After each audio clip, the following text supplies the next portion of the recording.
Hi friends, welcome to my channel. ఈరోజు నేను curd rice చేస్తున్నాను. నేను ఒక కప్పు రైస్ తీసుకున్నాను. రైస్ అయితే మెత్తగా ఇలాగా చేసుకోవాలి. వేడన్నం అయితే చాలా టేస్ట్గా ఉంటుంది. రాత్రి మిగిలిన అన్నమైనా చేసుకోవచ్చు. ఇలా గట్టితో మెత్తగా చేసుకోవాలి రైస్.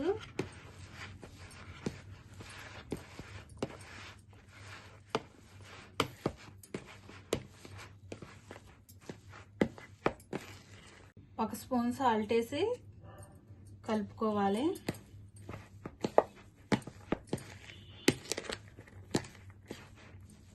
ఒక కప్పు రైస్కి ఒక కప్పు పెరుగు తీసుకున్నాను. ఇలాగ వేసుకుంటే చాలా టేస్ట్గా ఉంటుంది. పెరుగు ఎక్కువ వేసుకుంటే ఇది ఇప్పుడు మనం కలుపుకోవాలి.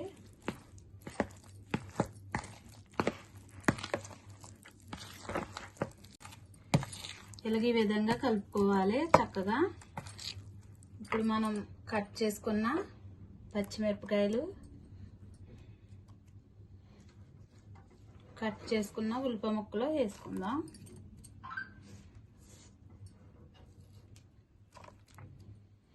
కట్ చేసుకున్న కరివేపాకు, కట్ చేసుకున్న కొత్తిమీర వేసి కలుపుకుందాం.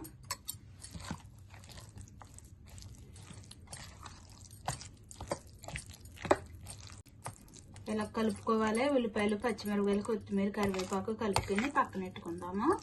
ఇప్పుడు మనం తాలింపు పెట్టుకుందాం. కర్డ్ రైస్ స్టవ్ వెలిగించుకొని కడాయి పెట్టుకుని ఒక స్పూన్ ఆయిల్ వేసుకున్నాను. ఆయిల్ అయితే వేడయ్యింది. దంచుకున్న ఎల్లుల్లిపాయలు వేసుకోవాలి.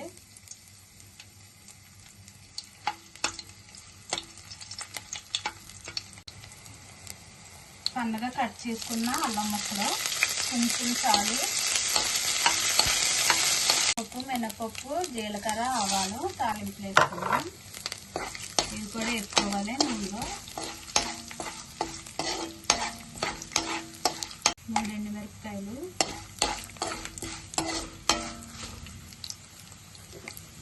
కొంచెం కరివేపాకు. తాలింపు అయితే ఇలా వేగాక కొంచెం ఇంగు వేసుకోవాలి. ఇంగు వేసుకొని కలుపుకొని ఇంకా దించేసుకుందాం. తాలింపు వేగిపోయింది. స్టవ్ ఆఫ్ చేసి తాలింపు కలిపేసుకుందాం.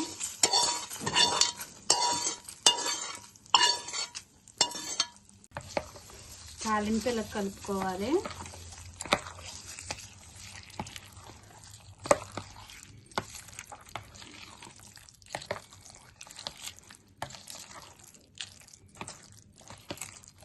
తాలింపు ఇలా కలుపుకున్నాక కొంచెం క్యారెట్ తురుముకిని వేసుకోవాలి. చిన్నపిల్లలు క్యారెట్ అంత కొంతమంది ఇష్టంగా తినరు కదా. ఇలా కర్డ్ రైస్లో కలిపి పెడితే తింటారు చాలా ఇష్టంగా.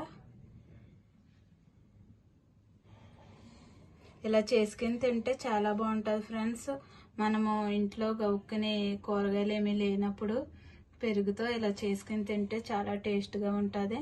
మీరు కూడా ట్రై చేయండి. నచ్చితే లైక్ చేయండి, షేర్ చేయండి, సబ్స్క్రైబ్ చేయండి. Bye friends.